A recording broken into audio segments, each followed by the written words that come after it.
Hello Pilipinas! Ngayong araw na to ay sasamahan ko ang aking BFF na si Ruby na ipa-immunize namin yung kanyang alaga na si Baby Ganda. Yan po. Ito po kami sa center ngayong araw na to. Schedule mo.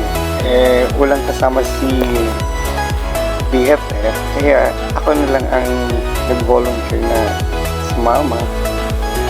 Ayun na nga, at si Baby Ganda, ayan si BFF Ruby. Punta na po kami sa center.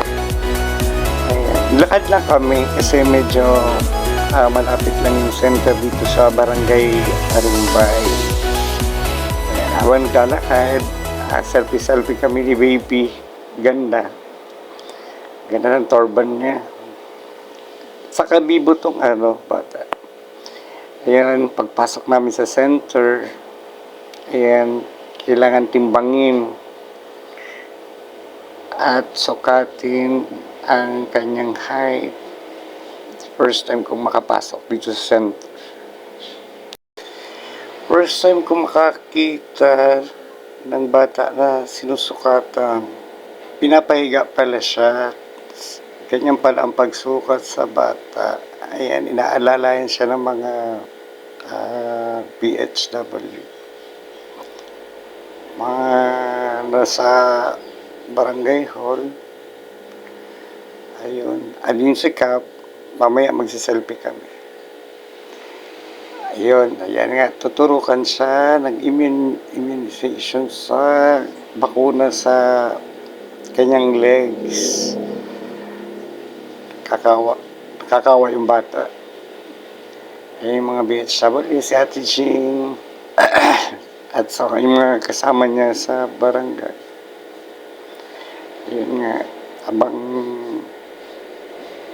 inaalalayan siya ng mga BHW para sa immunization. Ayan, abang inaala natin si Baby. Ayan, umiiyak si Baby kasi nasakitan siya sa pag injection sa kanyang legs. Ayan, kaway-kaway naman po ay mga kasamahan ni Cap sa barangay hall. Ayan, dali-dali kaming umuwi. Si BFF po na yung nagkarga kasi umiiyak yung bata. Nasaktan ata ang pagka-election. Iyon, daan kami kay Syra. Hi Syra. Ayan, pati siya. Daan kami, pinakapakarga. Yan. Medyo mainit at malamig sa labas. Selfie-selfie muna. Ayan. At noon, medyo yung pag-ulam ko, dala ko na pauwi. Bye-bye! Dito lang mo.